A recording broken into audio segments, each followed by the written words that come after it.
Qala, ia mengatakan, inna lanajiduha fit Taurah.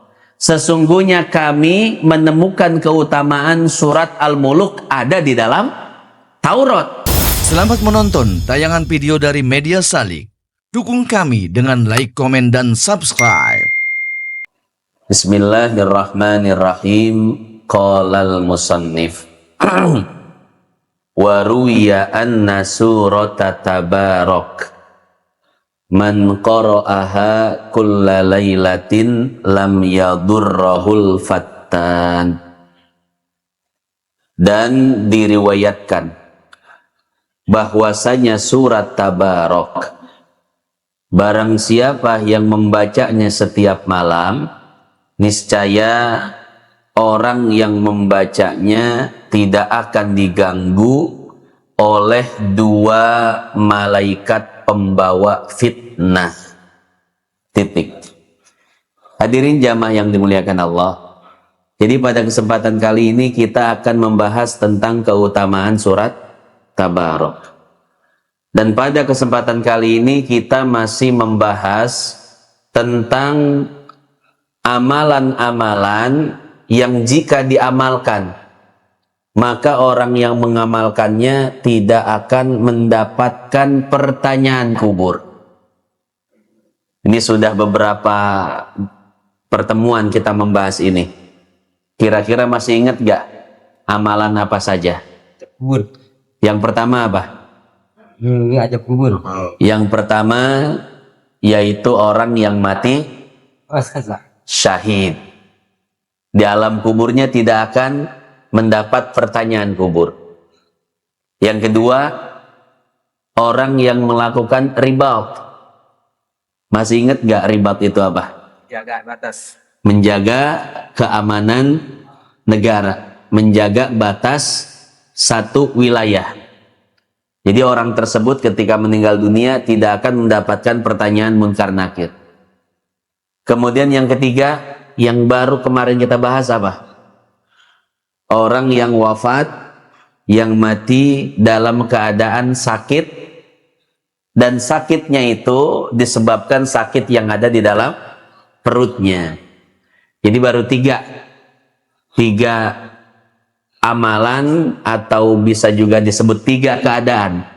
Orang yang wafat dalam mengamalkan hal tersebut atau dalam keadaan tersebut, maka akan selamat dari pertanyaan kubur. Nah, sekarang Imam Suyuti membahas amalan yang keempat, yaitu istiqomah, mengamalkan atau membaca surat Tabarak setiap malam. Imam Suyuti mengatakan bahwa ada riwayat yang menyebutkan siapa orang yang senantiasa membaca surat Tabarak setiap malam, niscaya di alam kuburnya tidak akan diganggu oleh dua malaikat pembawa fitnah. Hadirin jamaah yang dimuliakan Allah, itulah yang akan kita jelaskan pada kesempatan kali ini. Ada beberapa riwayat yang disebutkan oleh Imam Suyuti. Riwayat yang pertama, wa akhraja Juwaybiru fi tafsirihi. Al-Imam Al-Juwaybir meriwayatkan serta menuliskan sebuah hadis di dalam tafsirnya. An Asimin ibni Abin Nujud, dari Asim bin Abi Nujud. An Zirrin ibni Hubaish, dari Zir bin Hubaish. An Ibni Mas'udin, dari sahabat Nabi yang bernama Ibnu Mas'ud. Qala, ia mengatakan. Jadi hadis ini merupakan hadis mauquf. Hadis yang sumbernya adalah sahabat Nabi. Karena dilihat dari sumbernya, hadis terbagi jadi tiga. Ada hadis marfu, ada hadis mauquf, dan ada hadis maqtu. Hadis marfu adalah hadis yang disandarkan kepada Nabi. Artinya, yang menjadi sumber hadis tersebut adalah Nabi Sallallahu Alaihi Wasallam. Yang kedua hadis mauquf. yaitu hadis yang disandarkan kepada para sahabat. Artinya yang menjadi sumber hadis ini adalah sahabat. Seperti hadis yang akan kita baca ini. Jadi sumbernya itu sahabat Nabi, yaitu Abdullah bin Mas'ud. Kemudian yang ketiga, hadis maqtu, yaitu hadis yang disandarkan kepada para tabi'in. Tabi'in ini adalah generasi setelah generasi sahabat. Artinya apa? Artinya sumber hadis ini adalah para tabi'in. Nah, hadis yang akan kita bahas ini merupakan hadis mauquf, hadis yang disandarkan kepada para sahabat. Apa kata Abdullah bin Mas'ud? Man qara'a suratal mulki, barang siapa yang membaca surat Al-Muluk. Surat Al-Muluk nama lainnya surat apa? Barok. Tabarok. Ada di awal juz 29. Kalau dalam urutan surat berarti surat ke-67. Barang siapa yang membaca surat Tabarok, surat Al-Muluk, surat yang ke-67 dalam urutan surat Al-Quran, surat pertama di juz 29. Kulla lailatin istiqomah, setiap malam. Saya tanya, definisi malam itu apa? Semalam ya udah dari siang Terbenam matahari sampai terbit matahari, itu namanya apa? Malam. Atau sampai terbit fajar deh ya, sampai terbit, dari terbenam matahari sampai terbit fajar, itu waktu membaca surat Al-Muluk. Berarti boleh habis maghrib, asar boleh. boleh habis isya, Malam boleh sebelum subuh. Kalau habis asar sepertinya tidak termasuk dalam ayat ini, dalam hadis ini. Karena dalam hadis ini mengatakan kulla lailatin, setiap malam. Sementara asar itu belum masuk waktu malam, ya. Jadi bisa dibaca setelah maghrib, setelah isya, atau ketika tahajud, atau sebelum subuh. Dan itu istiqomah setiap malam. Usima min fitnatil qabri. Apa keutamaannya? Keutamaannya adalah orang tersebut akan dilindungi oleh Allah dari fitnah kubur. Ini kira-kira fitnah kubur artinya apa? Maknanya apa? Jadi fitnah di sini bukan fitnah bahasa Indonesia, Pak ya. Kalau fitnah bahasa Indonesia artinya itu adalah berbohong dan menyebarkan kebohongan itu agar seseorang merasa tersakiti. Itu namanya fitnah dalam bahasa Indonesia. Ini bisa dilihat di dalam KBBI. Kira-kira KBBI kepanjangannya apa? Kamus Besar Bahasa Indonesia. Ya. Jadi di dalam Kamus Besar Bahasa Indonesia yang namanya fitnah itu adalah tuduhan terhadap orang lain. Cuman fitnah dalam bahasa Arab maknanya bukan itu. Fitnah dalam bahasa Arab memiliki beberapa makna. Pertama, fitnah bisa bermakna syirik. Lihat surat Al-Baqarah ayat 191. Allah Subhanahu wa taala berfirman, "Wal fitnatu asyaddu minal qatli." Artinya apa? Artinya itu bukan fitnah lebih kejam dari pembunuhan, bukan. Tapi yang dimaksud fitnah di situ adalah syirik. Perbuatan syirik lebih kejam daripada pembunuhan. Itu maknanya. Ya. Iya, bukan fitnah lebih kejam daripada pembunuhan. Ada orang yang nuduh-nuduh kita. Kemudian kita bawa ayat itu. Fitnah lebih kejam dari pembunuhan. Salah itu ya. Ya, jadi fitnah di situ bukan fitnah tuduhan, bukan. Tapi bermakna syirik. Ada fitnah bermakna azab. Ada fitnah bermakna ujian dan cobaan.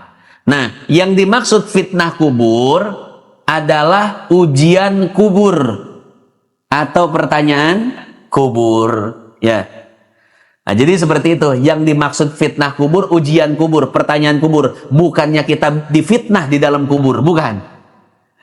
Nah, barang siapa yang membaca surat Tabarok setiap malam, maka dia akan selamat dari pertanyaan kubur.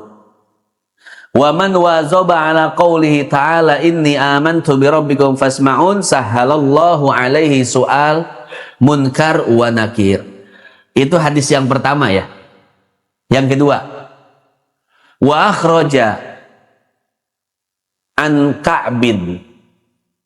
Ada riwayat lain dari seorang sahabat yang bernama Ka'ab. Ka'ab atau yang disebut dengan Ka'bul Ahbar. Ini mantan pendeta Yahudi, Pak. Jadi dia itu dulu seorang pendeta Yahudi yang ahli membaca Taurat. Ahli Taurat. Kemudian beliau itu masuk Islam. Nah, setelah masuk Islam, beliau banyak menemukan bahwasanya ajaran-ajaran Al-Quran itu memang sesuai dengan ajaran-ajaran Taurat. Salah satunya apa? Salah satunya seperti ini. Qala, ia mengatakan, inna lanajiduha fit Taurah. Sesungguhnya kami menemukan keutamaan surat Al-Muluk ada di dalam Taurat. Jadi bukan cuma di dalam hadis-hadis Nabi Shallallahu Alaihi Wasallam, di dalam Taurat pun ada. Apa kata beliau? Man qara'a suratal mulki. Barang siapa yang membaca surat Al-Muluk, surat Tabarok, kulla lailatin, setiap malam. Usima min fitnatil qabri, maka orang tersebut akan dijaga, dilindungi dari pertanyaan-pertanyaan kubur.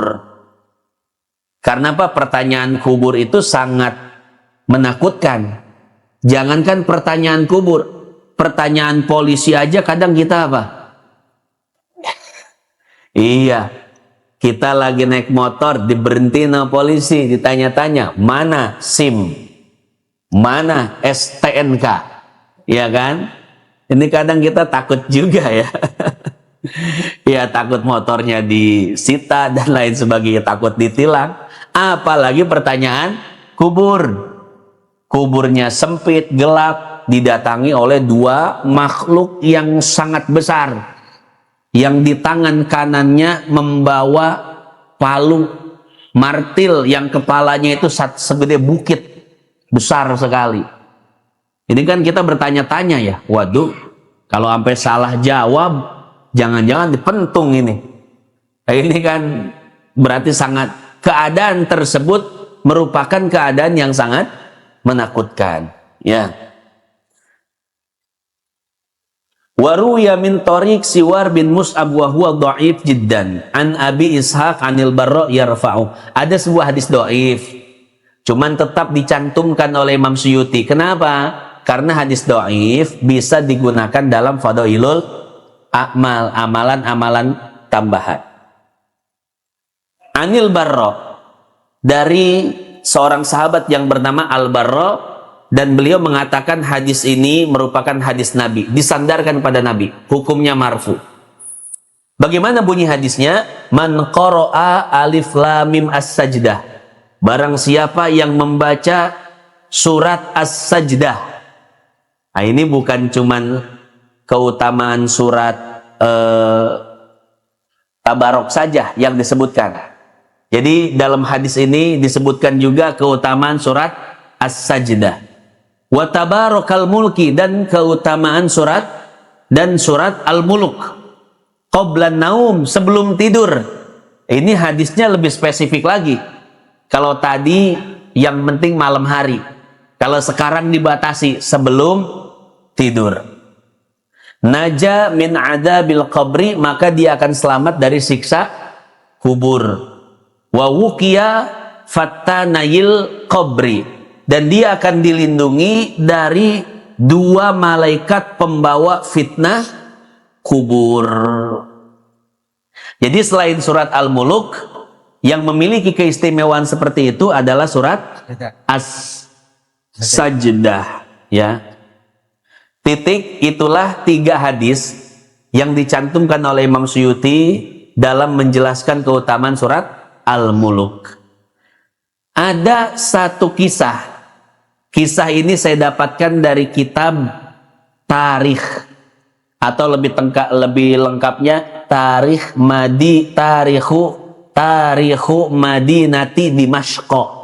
Ini agak susah ngomongnya ini. Tarikhu Madinati Dimashq.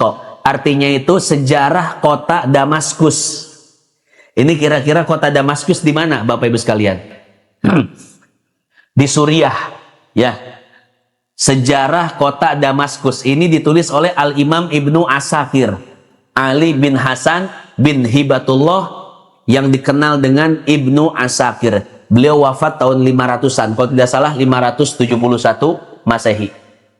Jadi ketika menceritakan tentang biografi Syekh Abdullah Qurashi An-Naisaburi, dia mencantumkan kisah tentang keutamaan surat Al-Muluk. Jadi riwayatnya seperti ini, Pak. Ada seseorang yang semasa hidupnya dia senantiasa membaca surat Al-Muluk setiap malam. Ketika dia wafat, maka di alam kuburnya dia didatangi oleh malaikat Munkar Nakir. Untuk apa? Untuk dilakukannya ujian kubur, tes keimanan, tes ketauhidan. Nah, ketika Munkar Nakir mendatangi orang tersebut, tiba-tiba ada sesosok makhluk yang menghalangi Munkar Nakir. Melihat dari ciri-cirinya, Munkar Nakir langsung tahu kalau makhluk tersebut adalah jelmaan surat Al-Muluk. Maka Munkar Nakir mengatakan, "Hei, surat Al-Muluk, kami tidak ada urusan denganmu. Ya, urusan kami adalah memberikan pertanyaan kubur kepada orang yang baru saja masuk kubur. Mau tidak mau, kami harus melaksanakan perintah Allah. Tapi kalau engkau ingin melakukan pembelaan terhadap orang tersebut, maka datanglah kepada Allah, mintalah syafaat untuknya." Kemudian jelmaan surat Tabarok ini langsung menghadap Allah. Dia mengatakan, "Ya Rob, wahai Tuhanku, sesungguhnya orang yang akan ditanya oleh dua malaikatmu adalah orang yang lisannya senantiasa membaca diriku ketika di dunia, dan orang yang kolbunya menjadi tempat bagiku saat dia di dunia. Maka aku tidak terima jikalau engkau mengazabnya." Dan pertanyaan Munkar Nakir itu merupakan bagian kecil dari azab. Kenapa? Karena setiap hamba yang memasuki alam kubur, alam yang asing baginya saat ia sendiri di alam kubur, pertanyaan Munkar Nakir merupakan pertanyaan yang akan menakut-nakuti dirinya. Aku tidak mau itu terjadi. Kalau sampai itu terjadi, engkau tetap memberi pertanyaan kepada orang tersebut, lebih baik engkau hapus aku dari Al-Quran. Masya Allah. Kemudian Allah Subhanahu wa Ta'ala mengatakan, "Hei surat Tabarok, sepertinya engkau sedang marah." Maka kata surat Tabarok, "Bagaimana tidak marah ya Rob? Orang yang selama ini aku ada di dalam dadanya, aku yang ada di dalam ingatannya, sekarang akan mengalami ketakutan karena ulah dua malaikatmu itu." Akhirnya kata Allah, "Oh ya sudah, kalau begitu aku izinkan engkau untuk memberikan syafaat kepada orang tersebut. Katakan kepada Munkar Nakir bahwasanya Tuhan kalian berdua telah mengizinkanku untuk memberikan syafaat kepada orang tersebut." Akhirnya surat Tabarok pun kembali ke alam kubur dan mengatakan, "Hei Munkar Nakir, Allah telah memberiku mandat, wewenang untuk memberikan syafaat kepada orang ini." Kemudian Munkar Nakir pun meninggalkan orang tersebut, tidak jadi memberikan pertanyaan kubur. Nah, jadi itulah keutamaan daripada surat Tabarok, surat Al-Muluk yang dibaca setiap malam. Ini mudah-mudahan kita termasuk orang yang mengamalkannya, Pak ya. Semoga. Karena kan keutamaannya sangat besar sekali. Karena kalau kita mengamalkan amalan yang pertama, mati syahid, itu harus pergi dulu ke Palestina, Pak Haji. Iya. Emang punya ongkos ke Palestina, Pak? Ya Allah, ya Rob. Emang pahalanya gede, mati syahid. Ya. Cuman kalau ada amalan yang lebih ringan, kenapa tidak gitu ya? Yang pertama harus mati syahid, berperang melawan orang-orang kafir.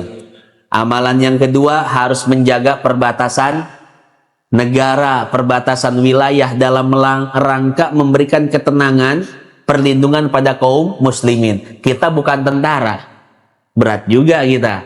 Ya. Yang ketiga, orang yang mati dalam keadaan sakit di dalam perutnya. Cuman kita mudah-mudahan sampai meninggal sehat terus dah. Betul Pak ya?